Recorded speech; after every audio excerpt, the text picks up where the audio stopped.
यहाँ झारखंड सरकार के इस सभागार में बाल विकास परियोजना के तरफ से आयोजित कार्यक्रम, जहाँ बड़े पैमाने पे सीडीपीओ और महिला सुपरवाइजरों की नियुक्ति वितरण कार्यक्रम में आप सबका हार्दिक अभिनंदन है, स्वागत है और मेरी ओर से जोहार है। मंच पर हमारे साथ हमारे मंत्रिमंडल सहयोगी आदरणीय राधा किशन किशोर जी, राज्य के मुख्य सचिव, विभाग के सचिव, वरीय पदाधिकारीगण, आप सबका भी हार्दिक अभिनंदन करता हूं। एक लंबे अरसे के बाद मुझे लगता है कि राज्य अलग होने के बाद पहली बार इतने बड़े पैमाने पर सीडीपीओस का नियुक्ति हो पाया है और साथ में महिला सुपरवाइजर भी आज यहां नियुक्त हो रहे हैं।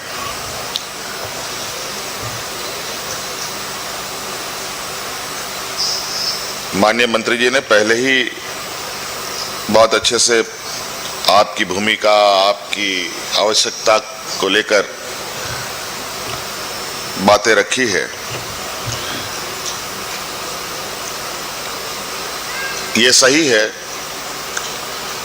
कि राज्य के समग्र विकास में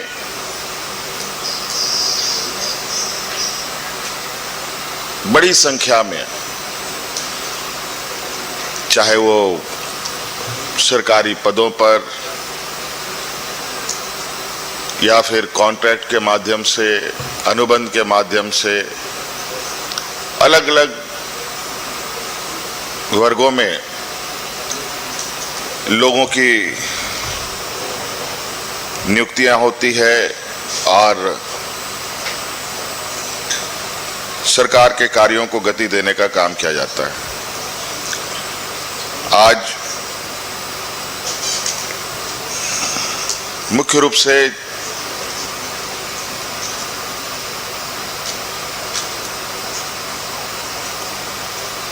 महिलाओं के इर्द गिर्द होने वाले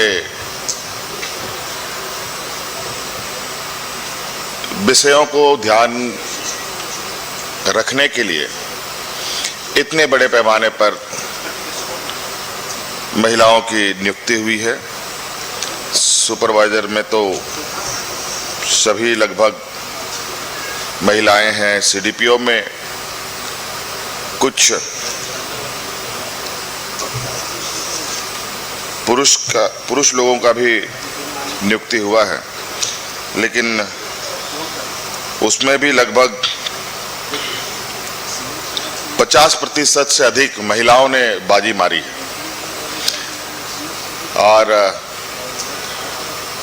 ये खुशी की बात है कि महिलाएं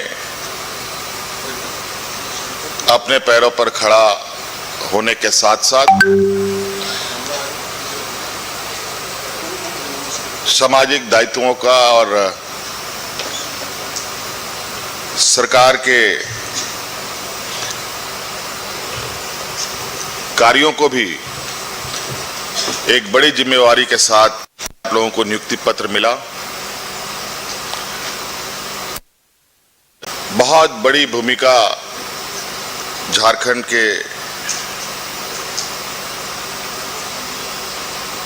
शहर से लेकर ग्रामीण क्षेत्रों तक में होनी है। मैं बिल्कुल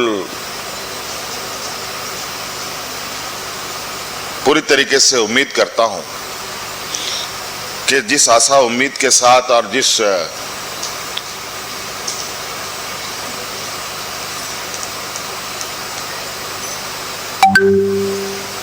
वजह से आप इस क्षेत्र में नौकरी प्राप्त करने के लिए आपने हिस्सा लिया, आज लाखों शायद अभ्यर्थी होंगे जिन्होंने फॉर्म भरे होंगे और उनमें से कुछ लोग आप चयनित हुए हैं। तो कुछ खास जरूर है आप लोगों के बीच में, आप लोगों के अंदर, और मैं चाहूंगा जो आपके अंदर जो खास चीजें हैं उसका लाभ राज्य की जनता को मिलेगा, राज्य के लोगों को मिलेगा।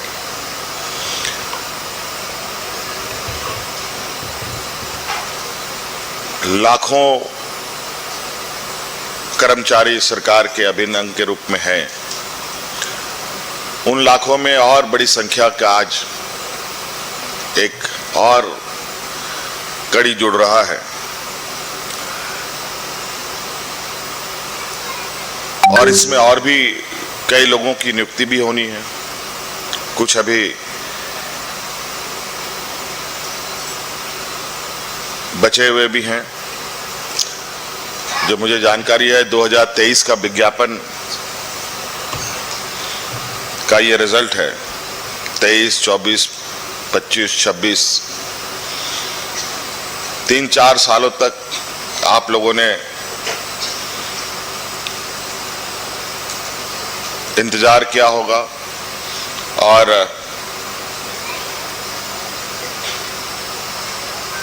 लगता है कि आज का ये पल आप लोगों के लिए बेहद ही खुशी का पल है।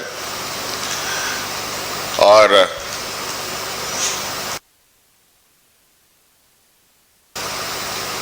कई सपने जो आपने देखे हैं, उन सपनों को भी आप साकार करने का अब आप सक्षम हो पाएंगे।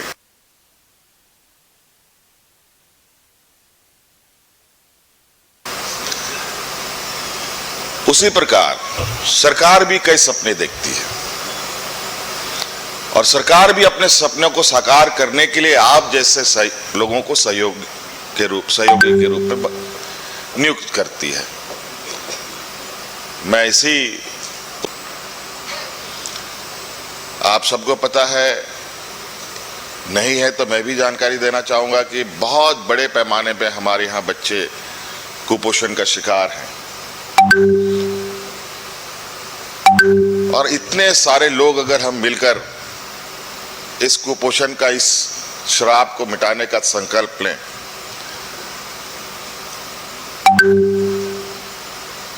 तो ये श्राप खत्म होते देर ना लगेगी, ये मुझे पूरा विश्वास है। और ये एक ऐसी समस्या है कि अगर समय रहते इसका समाधान ना हो तो ये जीवन भर का एक समस्या बन जाता है।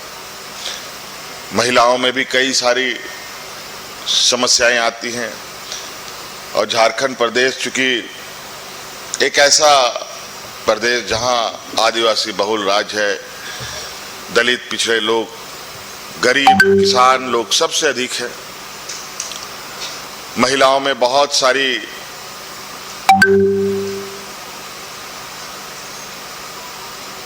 जो एक उनके अंदर एक साइनेस का, एक बातों को नहीं बताने की जो क्षमता है बहुत अधिक है। और यही वजह है कि छोटी छोटी समस्याओं में भी छोटी छोटी समस्याओं को इतना बड़ा कर लेते हैं कि उनकी जीवन मरण की स्थिति उत्पन्न हो जाती है। आज के दिन में भी गांव देहात में पुराने वही परंपरा, झाड़ फूक, ओझा गुनी का जो एक परंपरा है, अभी भी इस भौतिकवादी युग में कायम है। कहीं ना कहीं बौद्धिक विकास, या कहा जाए उन तक जो सरकार नीतियां बनाती है, कानून बनाती है, योजना बनाती है, उस तक ना पहुंचना, ये जरूरी है कि सरकार की हर वो बात राज के सबसे अंतिम पायदान पर खड़ा महिला हो या पुरुष, उस तक जाना चाहिए। आखिर सरकार किस लिए काम करती है? पदाधिकारी किस लिए काम करती है? कर्मचारी किस लिए काम करते हैं? सिर्फ तनख्वाह लेने के लिए नहीं, एक जिम्मेवारी है। ये जिम्मेवारी को हमें जितना हो सके ईमानदारी से प्रयास करना चाहिए। अगर हम लोगों ने अपनी जिम्मेदारियों का निर्वहन किया तो निश्चित रूप से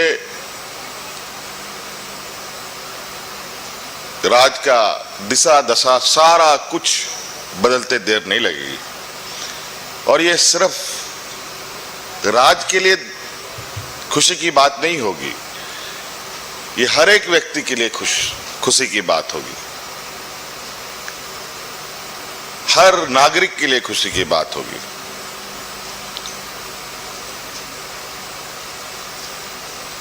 हम अपने इर्द गिर्द ऐसे वातावरणों को बनाने में कामयाब हो जहां हर चेहरे पर मुस्कान हो, हर बच्चे के चेहरे पर मुस्कान हो, स्वस्थ शरीर, स्वस्थ झारखंड और स्वस्थ वातावरण। नहीं तो आज जिस तरीके से समय में बदलाव है, लोग संकुचित होते जा रहे हैं। कौन क्या करता है नहीं करता है पता भी नहीं चलता।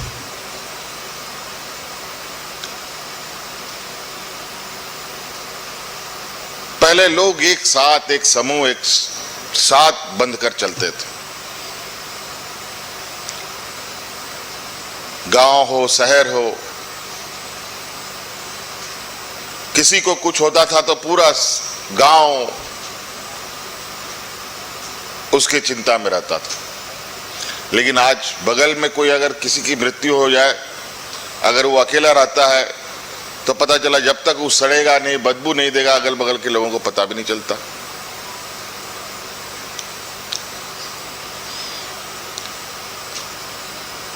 तो ऐसे समाज में रहकर क्या फायदा? मेरा बिल्कुल स्पष्ट मानना है, एक बेहतर समाज और विकसित राज्य, विकसित समाज किसी एक व्यक्ति की बस की बात नहीं है। घर रहने का मकान भर नहीं, ये खुशियों की तिजोरी है। दरवाजे पर दस्तक देता पड़ोस, खिड़कियों से उमड़ आता आसमां, तारों में उलझी ऐसी ना जाने कितनी दास्तां। कहती हैं चले डायमंड सिटी, एक सफर हम सफर के साथ अपने घर तक। Diamond city, life long bonding, 500 से ज्यादा खुशहाल डायमंड परिवार। जल्दी करें, सिर्फ 200 फ्लैट बाकी। आज ही बुक करें अपना आशियाना।